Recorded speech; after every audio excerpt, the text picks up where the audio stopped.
अस्सलाम वालेकुम दोस्तों। कैफी का नां असल नां किफ़ायत हुसैन भट्टी सी। फिल्मां च उन्हां दा नां कैफी दे नाल शोहरत उन्होंने पाई। गुलूकार ते अदाकार इनायत हसन भट्टी दे बिरा सन। 13 मार्च 1945 गुजरात शहर च पैदा होए। वो 6 बिरा सन। उन्होंने हिदायतकार बनने का बड़ा शौक सी। कैफी साहब की बतौर हिदायतकार पहली फिल्म मूँह जोर सी जिहड़ी 1966 रिलीज़ की गई। फिर 1968 उन्होंने फिल्म चंद मखना बनाई सी। बतौर हीरोइन उन्हें सजन प्यारा फिल्म बनाई सी जिन्हों 1968 रिलीज़ किया गया।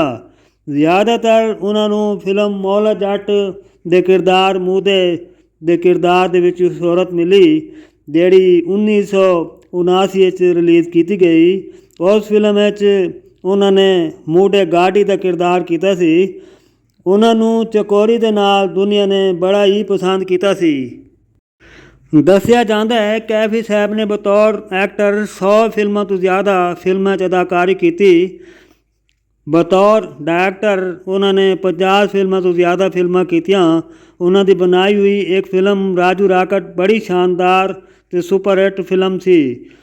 फिल्म उन्होंने बनाई रोटी कपड़ा और इंसान ते चैलेंज। ये फिल्मां शानदार फिल्मां शामिल कीतियां जांदियां ने। 13 मार्च 2009 ਨੂੰ ਉਹਨਾਂ ਦੀ ਵਫਾਤ ਹੋਈ। ਦੁਆ ਹੈ ਅੱਲਾਹ ਤਾਲਾ ਉਹਨਾਂ ਦੀ ਕਬਰ ਦੇ ਦਰਜਾਤ ਨੂੰ ਬੁਲੰਦ ਅਤਾ ਫਰਮਾਏ। ਆਮੀਨ ਸੁਮਾ ਆਮੀਨ।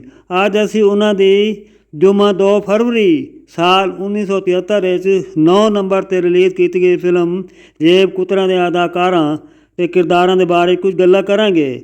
ਜਿਹਦੇ 'ਚ ਉਹਨਾਂ ਨੇ दारा जेब कुतरे का रोल किया। रानी ने शम्मो का किरदार किया सी। इनायत हसन भट्टी ने कैफी दे बिरा असलम का किरदार किया सी। असद बुखारी ने गुलजेर दलाल का किरदार किया सी। गजाला ने नजमी का किरदार किया सी। दीबा ने शानो का किरदार किया सी।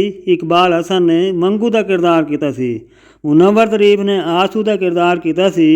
रजिया ने मुनव्वर जरीफ के नाल अदाकारी की। सीमा ने कैफी की सुतेली मां का किरदार किया सी। रानी ने कैफी के नाल अदाकारी की। गजाला ने असद बुखारी के नाल काला धंधा ते इनायत हसन भट्टी की बीवी का रोल किया सी। दीबा ने इनायत हसन भट्टी की मंगेतर का रोल किया सी।